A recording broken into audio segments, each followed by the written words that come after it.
Hello and welcome to Upstack America's Oracle EBS Financials Functional Training.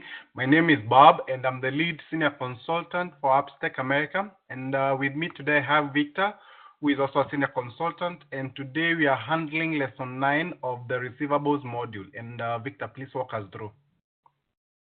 Thank you, Bob, for the introduction. Welcome everybody to this lesson in our Financials Functional Training series. In this lesson, we are going to introduce the concept of receipts. Okay. So we are going to look at a few aspects of receipts, and yes, that is the purpose for this lesson. So I'm just going to take us back to our receivables cycle. We open periods. After we open the periods, we can enter and complete transactions. Okay, so if the enterprise or company sells products or services to customers, we enter those transactions and then we print and send out those transactions to the customers as the invoices. So when the customer receives invoice, they are supposed to do what? To pay us. So when they send us the payments, those payments are what we enter as receipts. So we enter those receipts and we apply them against transactions. That is to say, we associate them with a transaction and we say that payment has been made for this transaction. And then we can close the period. Of course, there are other activities we can do involving customers, updating customer details, adding customers, and so on and so forth. So we want to look at receipts. We have covered this part. We know how to enter a customer, create accounts and addresses. We have also seen how to enter transactions and complete them, and also to print out transactions. So now we are assuming we have some invoices that we have sent out to our customers. So what happens now when they pay us? So those payments we receive are the receipts that we are going to talk about. So the first thing we are going to discuss about receipts is that there are two types of receipts. Standard receipts, or what we can call cash receipts, and these are usually payments for customers for goods or services that a company or a person has sold to them. Okay. The other is miscellaneous receipts, and this is usually revenue from what we can refer to as non-standard items, and this is usually like income from investments, interest income. If you have sold some stock, refunds can also be classified as miscellaneous receipts. So the difference between standard and miscellaneous receipts is that, for example, miscellaneous receipts do not have transactions behind them. There are no products or services that have been sold. So there are no customers behind them also. Okay.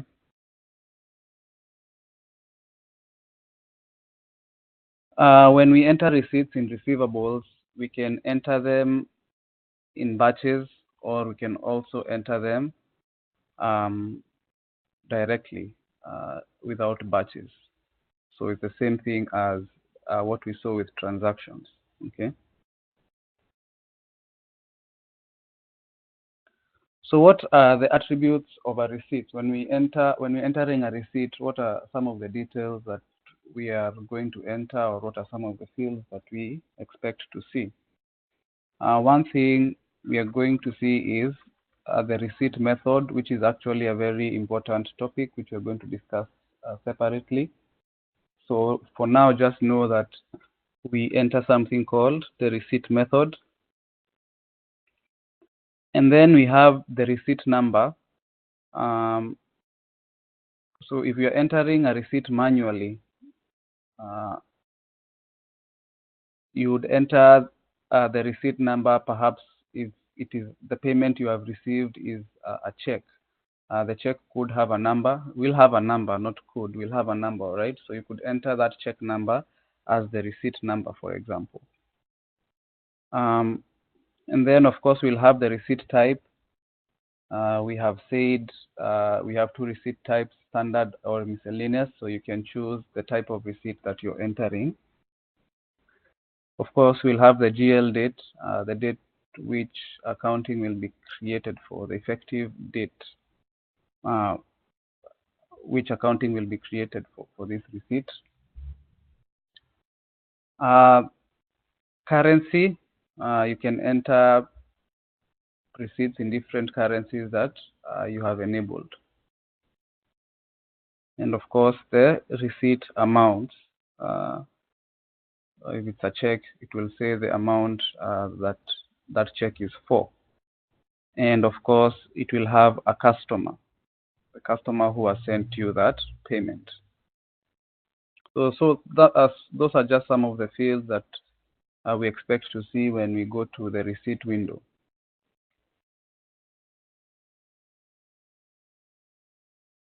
So as I have said, a receipt method is something very important that we are going to talk about. And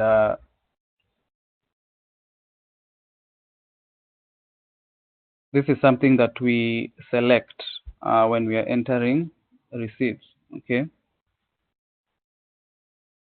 So what is a receipt method? Receipt method determines the GL accounts that will be used for this receipt or payment, and also the bank account, right, where these payments will be sent to. Okay. So when we select a receipt method for a receipt, this is what we are picking. This is what we are determining: the GL accounts and the bank accounts that are going to be used for that particular receipt. However, when we are selecting a receipt method, by association, we are also selecting what we call a receipt class. And so what does a receipt class do? A receipt class determines the required receipt processing steps. Okay, we are going to look at some of these steps. So when you're entering the receipt, you won't pick a receipt class, but by picking the receipt method, then you will associate it with a certain receipt class. And by default, you will associate it with whatever processing steps you have configured for that receipt class. And we are going to see how to create receipt classes. So what are these processing steps we are talking about? These processing steps are confirmation, remittance, and reconciliation. So when you're creating a receipt class and you're going to associate receipts to that receipt class through the receipt method, you will determine how receipts entered under that receipt class undergo each of these processing steps. Will those receipts require confirmation? Okay, confirmation by the customer. Okay. Will they also require remittance? We will see about the remittance process, whereby it is used sending instructions to the bank. And reconciliation, okay, where you want to match the actual receipts that you have with what the bank statement says. Okay, so these are things that you are going to determine when you create a receipt class, and also when you associate receipts with that particular receipt class, you determine how they undergo each of these processing steps.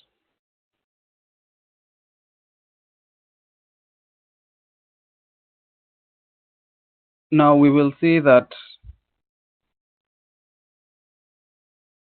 what you actually select when you're creating a receipt class is the creation method, the remittance method, and whether or not you want to use bank clearing. And those aspects are what are going to affect these processing steps we are talking about. So that is what we are going to discuss next. We are going to talk about receipt creation. So in the full way to call it would be receipt creation methods, but I don't want to confuse you because we've talked about receipt method here, and we are also talking about receipt creation methods. So these are different things. So we can just call this receipt creation.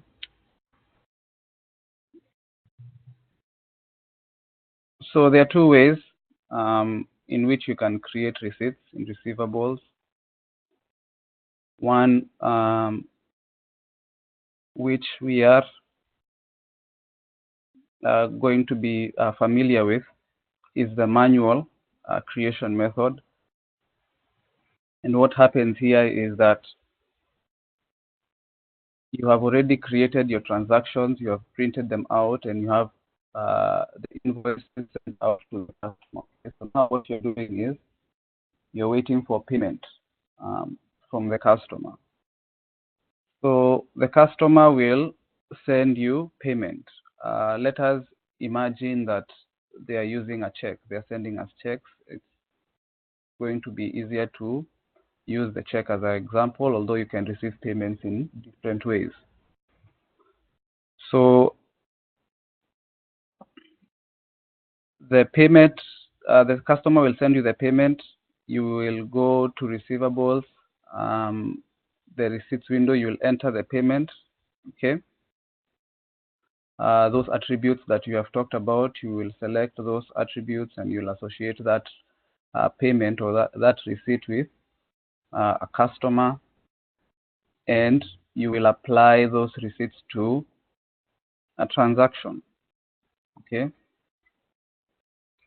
However, remember you still have that check in your hand, so you will still have to go and deposit that check. So you need to walk to the bank or whoever does that at the company. They will go to the bank, deposit those checks. They will get a deposit slip with a number and a date. Okay, and that process. However, manual receipt creation can also involve you importing receipts into receivables using this auto lockbox process, which we are going to talk about in future tutorials. So manual receipt creation is pretty straightforward. So what about automatic receipt creation? What happens? Now, when we talk about automatic receipt creation, what usually the case is that there is a predefined agreement with the customer that you are going to deduct funds from their accounts. Okay.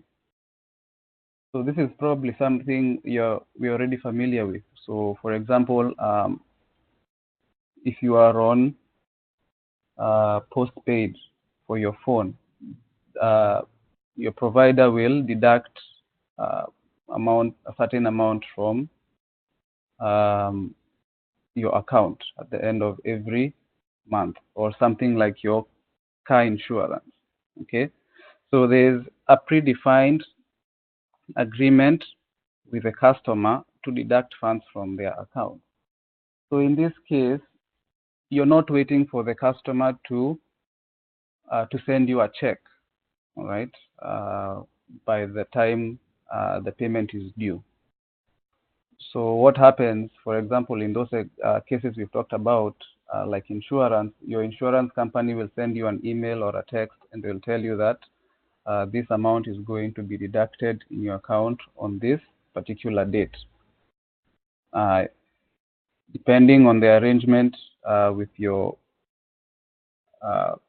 provider, you can either confirm or that will just be a notification. Okay, so there's no confirmation required or approval.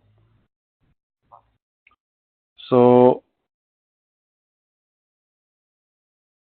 that is what happens with automatic receipts. So in this case, what happens is that you will just select the invoices whereby you have you have a predefined agreement with the customer for payment.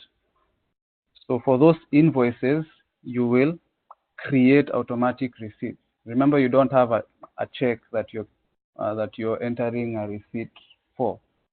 You're just creating receipts against these invoices because you have this agreement with the customer, right? So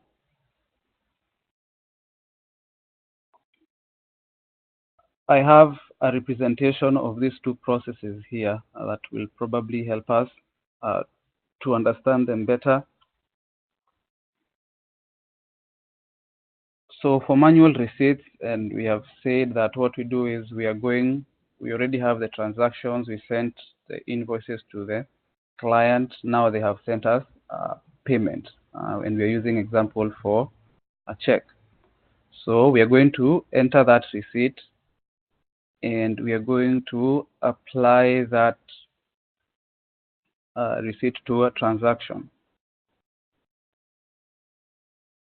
Now, as we have said, you still have those checks in your hands. So you still have to go and take them to the bank and deposit them. Okay.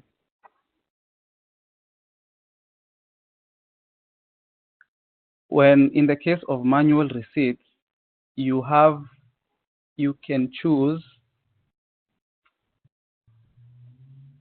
to manage that remittance process, which is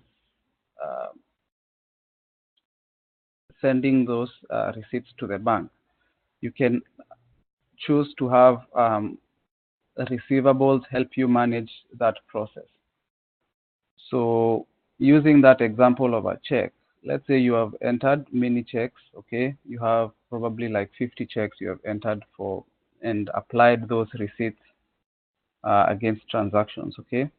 What you can do is you will create a remittance batch, okay? That remittance batch will show all the receipts that you have entered. So when you go to the bank and deposit those checks, the bank will give you the deposit slip, and you will come back to receivables and you will say enter the deposit slip and the date against that remittance batch. And that way you can track how you have made those remittances to the bank. However, that is optional. That is not something that you have to do, and that is in the case of manual receipts. Another thing you can choose to do is you can choose to clear your receipts or to reconcile your receipts. Okay, so you can do this using Oracle Cash Management. Okay, and you can choose to do this either automatically, or you go and match the transactions with everything that is on the bank statement, which your bank is going to send to you. Again, this is optional. So let's go to the case of automatic receipts.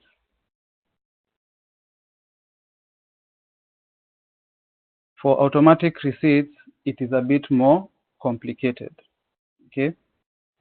Now remember, what did we say about automatic receipts? This is where you have a predefined agreement with the customer that you're going to deduct funds from their accounts on a certain date. So you're not sitting expecting payment from the customer. It is up to you to do that, to obtain the payment. We're going to see how.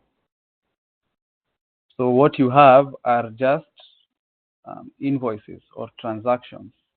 Okay, so you're going to select those transactions whereby you want to create automatic receipts for. You will create the receipts. You will approve the receipts. Okay, and then you will format these receipts. Once you do that, you have this option of sending the receipts to the customer. Okay, you're going to tell them that we have created these receipts for whatever service it is. Maybe it is for insurance or for the phone, as we have said. If you have it set up in a way that the customer needs to approve first, then the customer will approve or they will refuse to approve, depends. Okay. After this, then you will confirm those receipts that you have created. Okay. So what happens after that? You create remittances. Okay.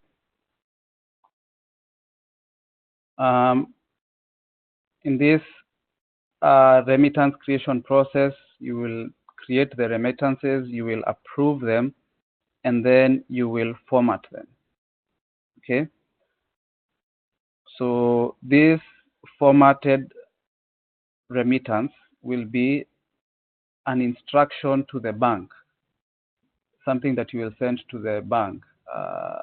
Maybe like it will be contained in a disk, maybe a flash disk or something like that, or an electronic instruction. Okay, telling the bank to deduct those amounts from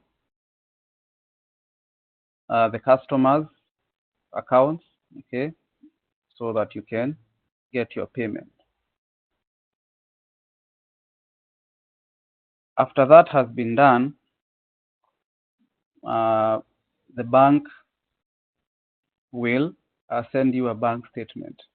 Now, this part is optional. Okay, this part of reconciliation. The bank will send you a statement. Okay, and you can choose whether you want to reconcile your receipts against the bank statement. You can do that automatically, or you can do that manually by matching. So what is the difference between automatic receipt creation and manual receipt creation as far as these processing steps are concerned? This create remittance process is not optional as far as automatic receipts are concerned, because without this process, then there's no way you're getting paid. So you have to specify, you have to go through this remittance method, because you have to send the instructions to the bank so that the bank will now do those payments. However, as we have seen for manual receipts, this is optional. Okay, you can choose to have Oracle help you manage this remittance process, or you can choose not to have, not to use that process. Clearing receipts, the reconciliation part is optional for both. Okay. It will depend, for example, if you're using a cash management system, which can help you do automatic clearing, or you can also go and do you can do it manually through matching.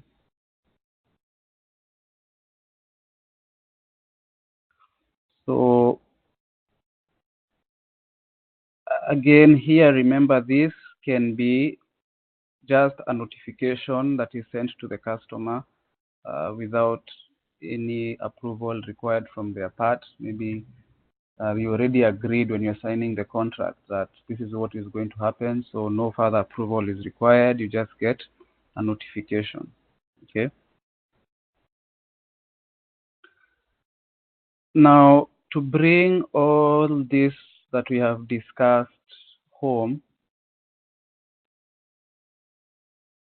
all that is determined by what? Receipt class. Okay. Remember, we said it is receipt class that determines the required processing steps for those receipts. And these are the processing steps we have just talked about. The remittance, okay, the reconciliation, and confirmation. Okay. Maybe just to take you back a bit, something I wanted to mention. In the case of manual receipts, then you don't require any approval from the customer, right? Because they've already sent you the check, the payment. So there is no customer approval required.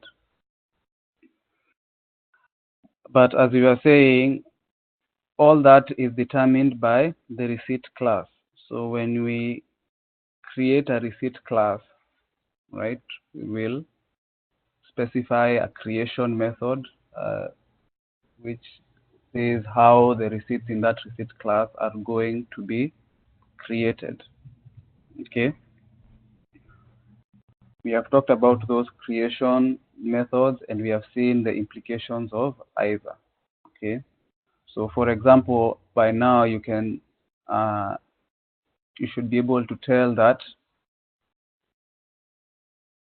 if the creation method that you have is automatic for that receipt class, then you have to specify a remittance method. Okay. Because you have to use that remittance process. Otherwise, there is no way for you to get to receive the payments from your customer. But we have also seen that this reconciliation step is optional, depending on the business requirements or the implementation. So we are going to end this session there. Also, don't worry if maybe you're still not clear on what receipt method or receipt class is. We are going to talk about them more in detail. We are going to create our own receipt class, okay? And we're going to get a better understanding. But we are going to do that in our next session. So, Bob, unless you have something to add, we can end this session there. All right. Thank you, Victor. Thank you.